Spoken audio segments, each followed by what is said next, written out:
déjà, on reçoit le champion d'Afrique. Donc c'est l'équipe qui est la plus forte sur ce continent. Donc c'est un honneur de les recevoir et c'est aussi une source de motivation pour nous. Tout le monde est conscient de l'importance de ce match et de la difficulté de ce match. Mais j'en suis persuadé, l'équipe sera prête samedi soir à 20h. Et puis vous parliez d'oiseaux rares. Moi, l'oiseau rare, il existe, pour moi, c'est le collectif. Donc le plus important, c'est de gagner le match. Quel que soit l'oiseau rare, comme vous le dites, qui fasse celui qui fera la différence samedi. Il faut qu'il y en ait un qui fasse la différence. C'est pour moi celui qui doit faire la différence, surtout contre une équipe aussi forte que la Côte d'Ivoire. Il faut que ce soit le collectif. Les joueurs blessés qui n'étaient pas convoqués dans cette liste étaient bien sûr Nabil Dirar, Mounir Badi, qui était blessé, et puis Karim El Hamadi, qui sont trois absences très très importantes, plus est venu se rajouter Hakim Ziyech. Numériquement, il ne sera pas remplacé pour l'instant. On va rester comme ça pour le premier match, et puis après, s'il y a besoin de sang frais pour le deuxième match, on a la chance, je le répète encore une fois, d'avoir une équipe de moins de 23 ans en stage. Enfin, l'équipe à prime plutôt, donc ça permet de pouvoir très rapidement passer un petit coup de téléphone aux responsables de cette équipe pour pouvoir pallier à n'importe quelle absence. Dans ce genre de match où autant de personnes sont mobilisées, où autant de personnes veulent assister au match, il n'y a qu'à voir cette conférence de presse, vous êtes plus nombreux que d'habitude, donc ça veut bien dire que c'est un match un peu spécial. On envisage toujours qu'un résultat possible. Et dans une confrontation avec 3 autres équipes, c'est-à-dire sur 6 matchs pour aller à la Coupe du Monde, il faut laisser le moins de plumes possible, surtout à domicile. Donc maintenant, le plus important, c'est au bout de la longue route de ces 6 matchs, c'est de se qualifier pour la Coupe du Monde 2018. Donc après ce match, on n'en sera qu'au deuxième match. On pourra tirer certaines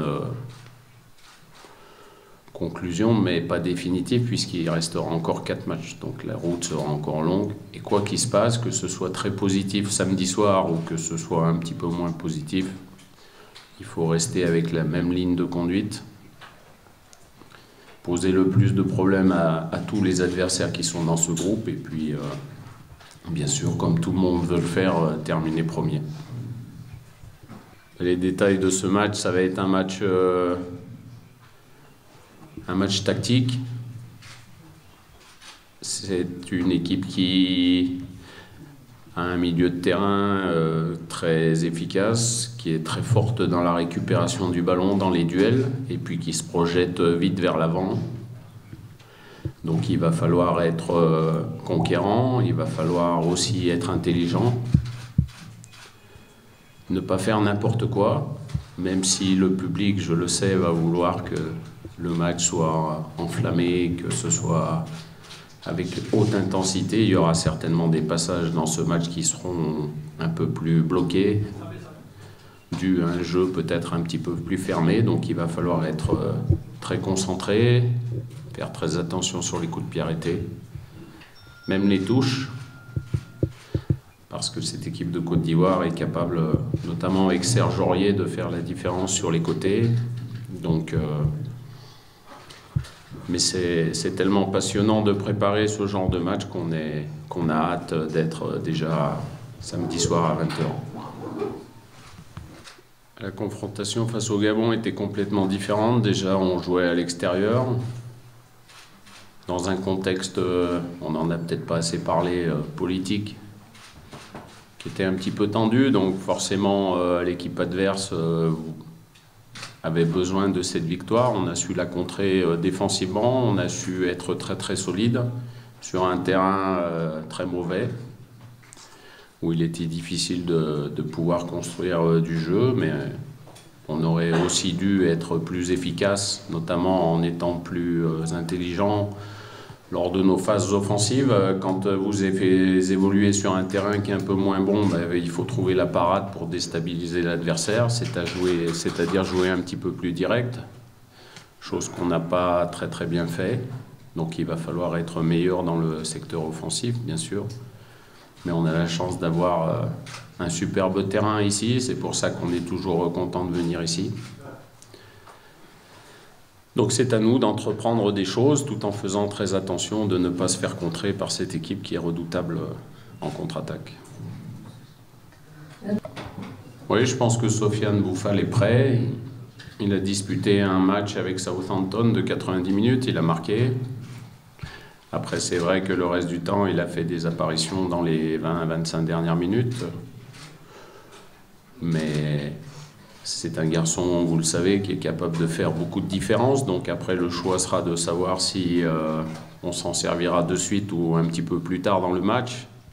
Quand on met un garçon sur le banc, c'est pas forcément parce qu'il n'est pas spécialement prêt ou parce qu'il n'est pas apte. C'est simplement parce qu'il y a une stratégie adoptée.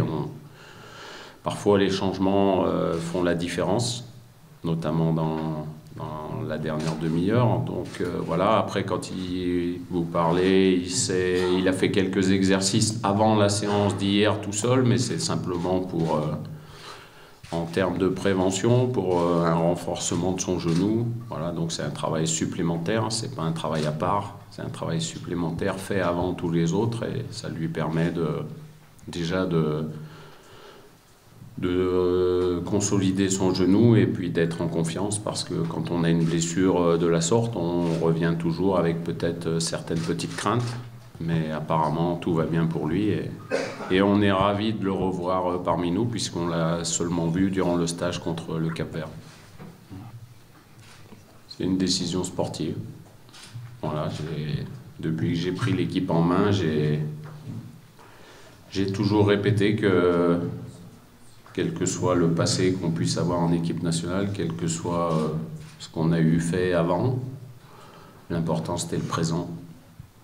Et j'ai jugé aujourd'hui que pour cette double confrontation, mais surtout contre la Côte d'Ivoire,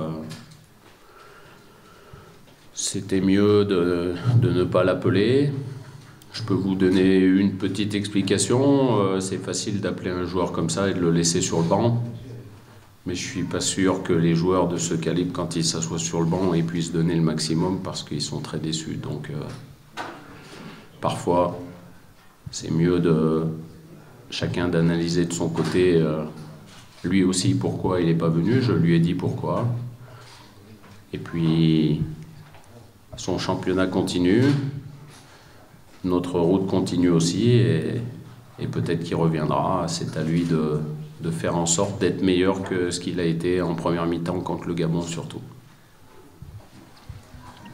Oui, c'est toujours beaucoup mieux de connaître parfaitement son adversaire. Mais ça aussi, ça motive les joueurs en face aussi. Donc c'est à double tranchant. Moi j'ai très envie de les battre et eux ils ont très envie de me battre. Donc voilà, c'est l'enjeu du match, mais le plus important, c'est que le Maroc remporte la victoire. C'est pas Hervé Renard qui gagnera le match, c'est les joueurs, c'est le staff, c'est tout le collectif. Et j'ai la chance d'avoir des gens autour de moi qui travaillent d'une façon très professionnelle et parfaitement bien. Donc, si j'avais un souhait à faire aujourd'hui, ça serait de battre la Côte d'Ivoire pour eux. Ça serait génial. Ça nous permettrait d'être sur de bons rails. Ça permettrait de donner encore plus d'enthousiasme dans ce pays. On sent qu'il y a quelque chose qui se réveille un tout petit peu. Mais on est conscient que samedi soir, c'est un gros test. Donc j'aimerais tellement qu'on puisse le faire pour tous ces gens, pour tous ceux qui ont fait des efforts pour que je vienne. Et puis après, moi, je me faufile quelque part, je me cache, et puis chacun savoure la victoire de son côté. La victoire samedi, c'est presque un impératif quand on veut être compétitif, simplement, mais ça donne en rien plus de chances de se qualifier, puisqu'il en reste 4 matchs. Il faudra aller en Côte d'Ivoire aussi, le dernier match de ces qualifications, donc c'est pas simple. Mais si on n'est pas capable de faire la différence ici, il faudra que la tâche soit encore plus difficile d'aller prendre des points à l'extérieur. On est capable d'en prendre, bien sûr, à l'extérieur, mais quand on sent l'enthousiasme qu'il y a autour de ce match, c'est important de bien négocier ce match pour diverses raisons, notamment au niveau comptable, au niveau sportif, bien sûr, pour rester en course dans la qualification le plus longtemps possible, et puis pour satisfaire tout ce peuple et qui a beaucoup d'espoir. Et donc c'est le devoir qui nous attend de satisfaire tous ces gens, que samedi soir ça soit un soir de joie. Donc je lance juste un appel à tous ceux qui viendront au stade. Le drapeau du Maroc, c'est le rouge avec dedans du vert, donc ça serait bien que tout le monde vienne en rouge, qu'on sente que ce jour est un jour un peu spécial. Je crois que le dernier grand rendez-vous qu'il y a eu dans ce stade, c'est contre l'Algérie. Ça avait été une soirée magnifique pour le football marocain, pour tout un pays. Donc ça serait bien qu'il y ait cette même communion. Ça serait bien qu'il y ait un petit peu d'indulgence quand il y a une passe qui est ratée, quand il y a un contrôle qui est mal fait, parce que le résultat, c'est le plus important au bout des 90 minutes, plus les arrêts de jeu, donc c'est ça le plus important.